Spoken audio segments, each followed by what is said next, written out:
안녕하세요. 이번 시간은 지난 시간에 이어갖고 나침판에 대해서 알아보는데요. 풍수학에 유일하게 도구를 사용하는 그런 시간입니다. 일반적으로 이 동서남북을 가리킬 수 있는 나침판에 대해서 정확하게 아시면은 앞에서 배웠는 자리 배치하는 거라든지 또는 책상의 위치를 어디다 놓을 건지를 정확하게 알 수가 있기 때문에 나침판에 대한 것을 정확하게 아실 필요가 있습니다. 이 나침판은 일반적으로 쓰고 있는 나침판하고 풍수에서 쓰고 있는 나침판은 조금 다른데요. 풍수에서 쓰고 있는 나침판은 이 동그란 원으로 주변에 이 한문들이 좀 많이 적혀져 있어 갖고 일반 사람들은 굉장히 어려운 걸로 이야기를 하는데 실제로는 한문 30개 정도만 잘 인지를 하시면 계속 같은 글자가 반복돼서 쓰여져 있기 때문에 훨씬 더 또 이렇게 쉽게 적응을 할 수도 있습니다. 그러니까 이 나침판을 제대로 이해하시려면 중간에 수업을 진행하면서 나오는 이 한문 30개 정도만 잘 인지를 하시면 충분히 나침판을 보실 수도 있습니다. 그러니까 여러분들도 나침판을 어렵게 생각하지 마시고요.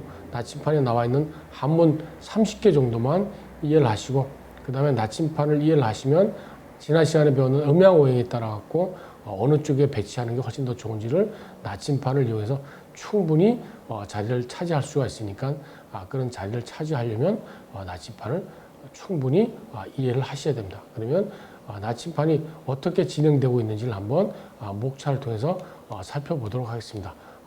화면에 이제 목차를 보시면 첫 시간에는 나경이란, 그리고 두 번째로는 나경의 구조, 그리고 세 번째로는 방위의 기본, 네 번째로는 이 나침판이 만들어지는 선우천의 어떤 배경에 따라서 선우천의 8개, 그리고 다섯 번째는 방위가 8방위만 있는 게 아니고요.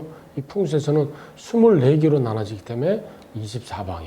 그 다음에 이 나침판의 구조가 조금 복잡하게 되어 있는데 기본적인 원리를 체득할 수 있는 나경 3반 이런 데서 알아보고 그 다음에 여덟 번째로는 나침판의 구조가 일반적으로는 9개 층으로 되어 있었고요. 9개를 아시면은 이 풍수에서 쓰고 있는 나침반 구조를 다 이해를 하시는데 좀 많이 어렵고 거의 초보 정도 수준이기 때문에 가장 중요한 1층에 있는 반드시 피해야 되는 이것만은 꼭 알고 가야 되는 그 정도 수준에서 할 수 있는 제일 중요한 용상팔살이라는 거.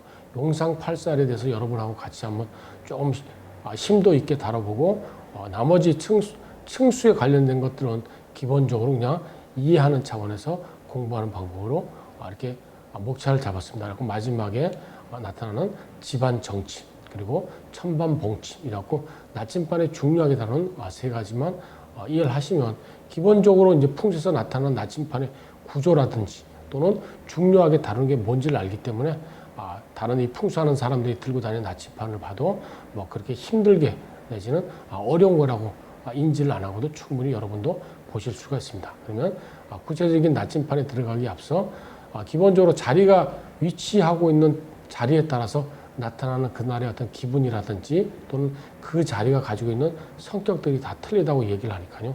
오늘은 스탠드바에서 어느 자리에 위치하느냐에 따라서 그 기분이 어떻게 나타나는지를 한번 알아보도록 하겠습니다. 그러면 화면을 보시면은 이런 스탠드바가 있는데 스탠드바에도 자리가 여러 개가 나타날 수 있는데 지금 보시는 것처럼 구적진 A번 자리에서부터 왼쪽으로 맨 위쪽에 지금 이렇게 A번 자리가 있고요. 그 다음에 오른쪽으로 진행하면서 이렇게 2번까지 이렇게 했으니까 여러분들이 만약에 가운데 있는 스탠드바에 앉으셨을 때 들어갔을 때 어느 자리에 앉으실 건지 한번 보시고 A서부터 2번까지 한번 골라보시기를 바라겠습니다. 예를 들어 A번을 선택하시는 분들은 주로 떠드는 것 이런 걸 싫어하고 마찬가지로 조용한 것 좋아하는 이런 사람들이 주로 A번을 선택을 하고요. A번을 선택하는 사람들은 주로 불평불만이 많은 사람들이 또 A번을 선택을 한다고 합니다. 그러면 B번을 한번 보도록 하겠습니다. B번을 보면 보시는 것처럼 조금 이 모서리에 해당되는 이런 자리를 배치하게 되는데요. 이런 B번을 선택하는 사람들은 주로 말이 많은 흔히 얘기하는 수다장애 이런 사람들이 B번을 많이 선택을 한답니다. 그래갖고 B번을 선택하는 사람들은 주로 말이 많기 때문에 나쁜 말로 표현하면 숨길 수 없는 그래갖고 이런 사람들하고는 비밀을 같이 공개할 수 없는 이런 사람이라고도 이야기를 합니다. 그러면 10번을 한번 보도록 하겠습니다. 10번을 보시면은 위치가 거의 또 가운데 이렇게 많이 점유하고 있기 때문에 주로 가운데 쪽으로 치우쳐 있는 사람들은 협조를 잘하는, 조직 내에서 주로 참모 역할을 하는 사람들이 주로 10번을 많이 선택해갖고 나름대로는 이 스탠드바에서 보시는 것처럼 좌우로 몇 개씩 이렇게 거느리고 있어갖고 나름대로는 조직사에서 잘 리더 활동을 하는 이런 사람들이 또 10번을 선택을 한다고 합니다. 그러면 D번을 한번 보시도록 하겠습니다. D번을 보시면은 가운데 자리하고 가운데서 조금 또 우측에도 마찬가지로 이렇게 D가 있어갖고요. 두 개를 가지고 있는데 이런 D번을 선택하시는 분들은 10번하고는 또 좀 다르게 주로 이 카리스마가 강한 리더십이 있는 이런 사람들이 D번을 선택하고요.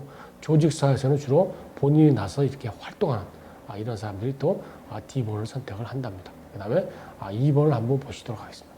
2번은 A번하고 좀 비슷하게 2번을 선택하는 사람들은 좀 그날 어떤 기분이 좀 우울하고 또는 약간 고립되어 있는 그런 느낌을 갖는 사람들이 2번을 또 많이 선택을 하고요.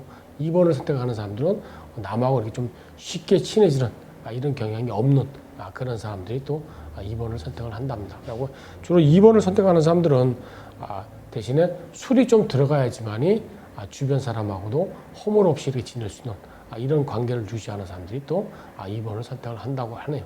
그럼 다음 학습을 한번 살펴보도록 하겠습니다.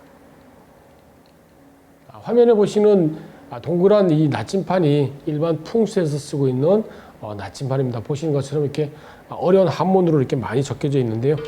실제로 조금 자세히 보시면 똑같은 한문들이 계속 반복해서 적혀 있는 것들을 알 수가 있기 때문에 기본적인 한문 제가 알기는 한 30가지 정도만 한문을 숙지를 하시면 충분히 이렇게 어렵게 보이는 한문들도 나침판을 사용한 이 나경이라는 것도 충분히 아실 수가 있습니다. 여러 번 차원에서들도 이해를 할 수가 있는 거기 때문에 어렵다고 생각하지 마시고 좀 차례대로 또 차근차근 따라오시면 충분히 학습을 할 수가 있습니다. 그러면 지금 보시는 나침판은 일반 이 풍수에서는 원래는 다른 이름으로 불려지고 있는데 보시는 것처럼 좀 어려운 한문으로 이 한문이 쓰여져 있는 게 포라만상 경륜천지 이게 원 나침판의 이름이고요. 그리고 이 나침판의 이름이 워낙 길다 보니까 이 나침판의 글자를 중요 글자만 이렇게 골라갖고 나경이란 말로 쓰고 있습니다. 라고 동그라미 쳤는 부분처럼 포라만상의 나자하고 그다음에 경륜천지의 경자 이렇게 두 글자를 취합을 해서 이 나침판 이름을 가지고 나경이라고 이렇게 읽고 있습니다. 근데 이 나경이라는 이 나침판은 보통 일반 이 풍수 공부하는 사람들은 주로 가방이라든지 또는 자기 허리춤에 차고 다닌다 해서 이 나경을 다른 말로 패철이라고 합니다. 그러니까 일반적으로는 패철이라고 부르고 그 다음에 이 나경이 생겼는 게 둥그런 원에 이게 나경을 생겼기 때문에 다른 말로는 또 윤도라는 말로도 표현하고 있습니다. 근데 원 이름은 포라만상 경륜천지입니다. 다음 화면을 한번 보시도록 하겠습니다. 다음 화면을 보시면 나경이란 이 나경이 만들어지고 있는 기본적인 또는 이 나경의 의미에 대해서 설명하고 있는데요. 이 나경이 뭐라는지를 한번 보시면 자 위로는 천지간의 별자리 한문을 표시하고 있는 지금 뭐 많이 어려운 한문은 아닌데요.